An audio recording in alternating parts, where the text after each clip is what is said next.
They say grief comes in waves, but for Lily, it came like a tidal storm that never left. At just 12 years old, she sat in her worn-down wheelchair in front of a cold, gray headstone, her small hand resting on the granite. Her eyes, wide with sorrow, scanned the few wilted flowers around her mother's grave. The cemetery was quiet, except for the wind teasing through the tall grass. She whispered, "I wish I knew more about you, Mama, and I wish I knew why I'm so alone." And then, she heard footsteps. A man, tall, unfamiliar, yet strangely familiar, stood behind her. His eyes were red-rimmed, not from the cold, but from something deeper. He looked down at the headstone, his lips trembling.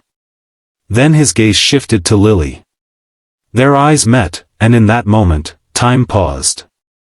1,000 unspoken words passed between them. But neither of them said anything, at least not yet.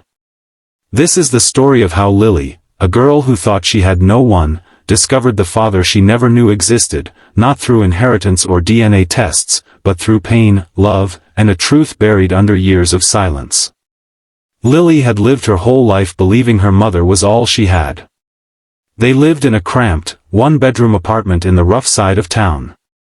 Her mother, Grace, worked 2 jobs, waitressing during the day and cleaning offices at night. Every day she'd come home exhausted, yet she'd always smile for Lily. She never spoke about Lily's father. When Lily asked, Grace's answer was always the same: "All you need to know, baby, is that I chose to raise you because I loved you. That's enough." When Lily was 8, a tragic car accident left her paralyzed from the waist down.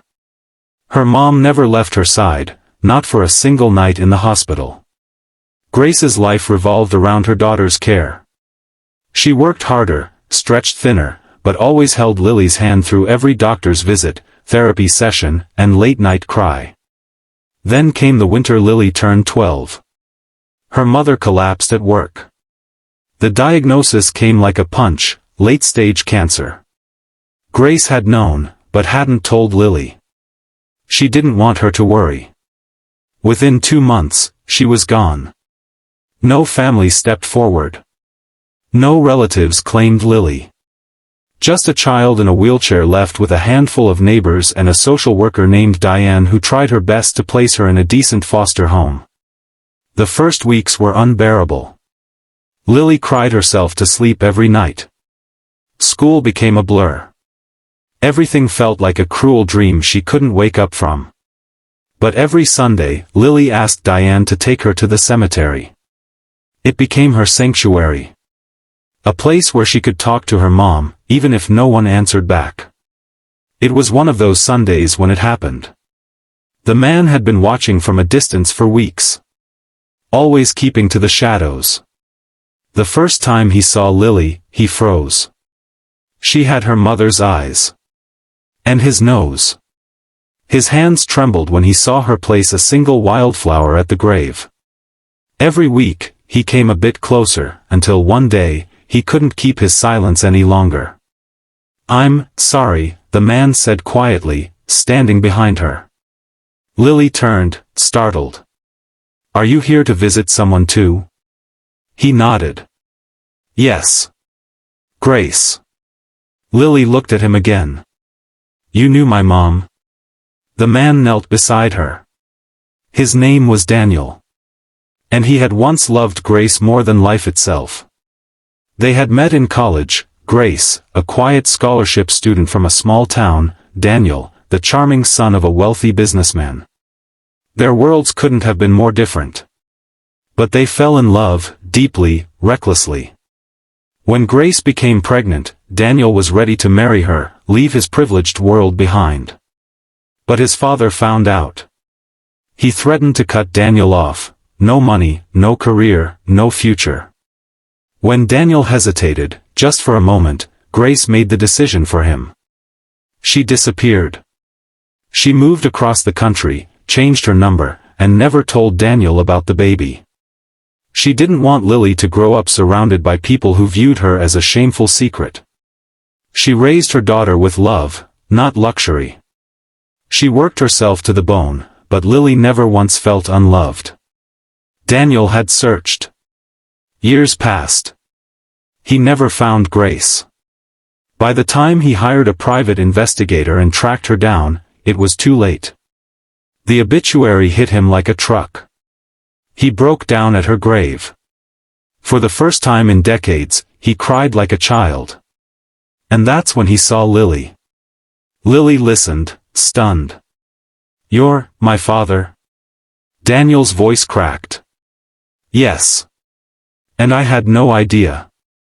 If I had known, if she had told me, I would have come. I would have." He stopped. Tears welled in Lily's eyes, but she didn't say anything. Her mother had told her nothing. No name. No hint. She had buried that chapter of her life completely. Diane approached slowly from the car, cautious and protective. "Lily? Everything all right?" Lily turned to her. "Diane, he says he's my dad." Diane looked at Daniel, studied him with skeptical eyes. "We'll need to confirm that." A few days later, the DNA results left no room for doubt. Daniel was her biological father. But the hardest part wasn't science, it was trust. Lily didn't know how to feel. This man had everything: money, a mansion, a car with seats softer than her mattress. He had a whole other life, complete with business meetings and suits and a coffee machine that spoke in 5 languages. Lily didn't belong in that world. Not in her second-hand clothes. Not in her chair. But Daniel didn't try to force her into it. He took time. He spent evenings reading her favorite books. Took her to physical therapy appointments. Pushed her wheelchair through parks. Talked to her about Grace, stories she had never heard. Like how Grace sang to him under the stars. Or how she used to doodle tiny hearts on every napkin. Bit by bit, Lily's heart began to open.